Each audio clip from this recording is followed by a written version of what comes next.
حضرت عمر بن عبدالعزیز جو کہ اموی خاندان کے چشم و چراغ تھے، لیکن ان کا مزاج سب سے ہٹ کے تھا، انوکھا اور نرالا تھا۔ سلیمان نے ساری زندگی تخت و تاج کی بسر کرنے کے بعد سوچا کہ میں ان کو اپنا نائب بناؤں۔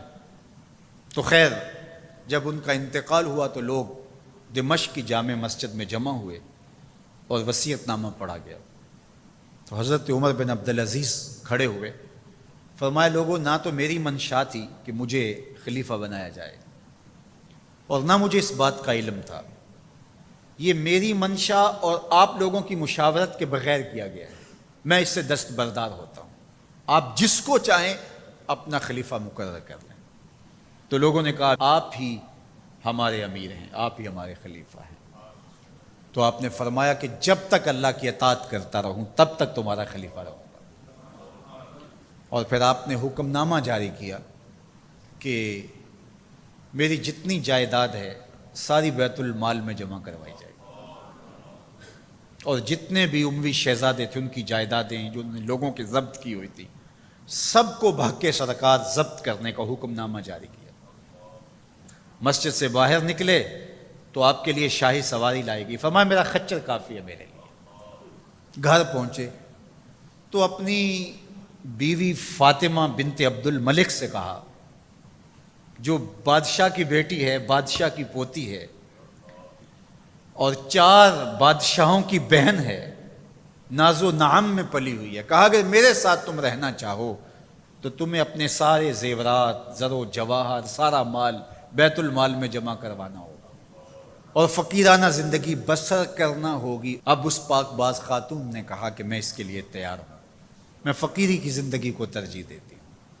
اب حضرت عمر رضی اللہ تعالیٰ عنہ نے صرف 2 سال 5 ماہ اور کچھ دن حکومت کی، اور 3 بر اعظموں پر سلطنت اسلامیہ پھیلی ہوئی تھی، اور آپ روتے تھے کہ ان لوگوں کا حق بھی میرے اوپر بلا مطالبہ ہے جو دنیا کے کسی بھی خطے کے اوپر اس سلطنت کی حدود میں بستے ہیں۔ عید کا موقع آیا، عیدگاہ میں جب لوگ ایک دوسرے کو مل رہے تھے تو امیر المومنین کے بیٹوں کے کپڑے خستہ تھے، پرانے تھے، پیوند لگے ہوئے تھے۔ تو آپ نے اپنے بیٹوں سے کہا کہ تمہیں شرم تو آ رہی ہوگی کہ امیر المومنین کے بیٹے ہو کے تمہیں ڈھنگ کا لباس بھی دستیاب نہیں ہے۔ تو آپ کا ایک بیٹا عبد الملک بن عمر بن عبدالعزیز جو آپ کی زندگی میں انتقال کر گیا تھا، اس نے کہا ہمیں اس بات پہ فخر ہے کہ ہمارے باپ نے خیانت نہیں کی ہے، ہمارا باپ دیانتدار ہے۔ جب گھر آتے ہیں تو آپ کی بیٹیاں آپ کو عید مبارک کہتی ہیں، آپ سے ملتی ہیں، لیکن منہ پہ کپڑا دھرا ہوا ہے۔ تو حضرت عمر رضی اللہ تعالیٰ عنہ عمر بن عبدالعزیز بولتے ہیں کہ بیٹی آپ نے چہرے کے اوپر کپڑا کیوں رکھا ہوا ہے؟ تو وہ کہتی ہے ہم نے کچے پیاز سے آج کھانا کھایا ہے، تو اس لیے ہم نے کپڑا رکھا ہے کہ آپ اس کی سمیل محسوس نہ کریں۔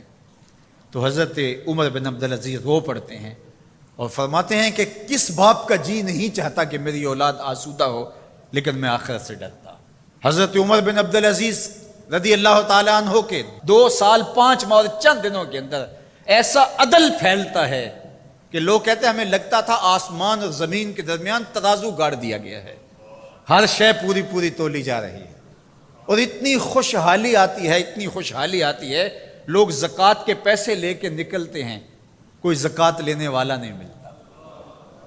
ایک علاقے کے لوگ حضرت عمر بن عبدالعزیز کو خط لکھتے ہیں کہ حضرت زکوٰۃ کا کیا کریں؟ فرمایا غریبوں کو دے۔ کہا کوئی غریب رہا ہی نہیں۔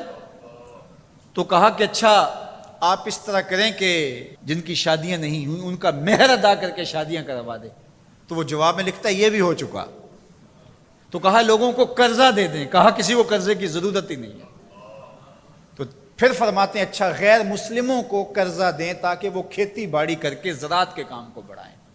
یہ عمر بن عبدالعزیز کا دور ہے۔ عدل پھیلا، نور پھیلا، روشنی پھیلی۔ شہزادگی کی زندگی سے ایک دم اپنے آپ کو ایک چھوٹے سے کٹیا کے اندر محدود کر دیا۔ اللہ اکبر۔ حضرت عمر بن عبدالعزیز رضی اللہ تعالی عنہ مسلمانوں کے نامور خلیفہ ہے، اور ان کو ان کے عدل، ان کے انصاف، ان کی سادگی اور ان کی زندگی کے اس خوبصورت طرز کی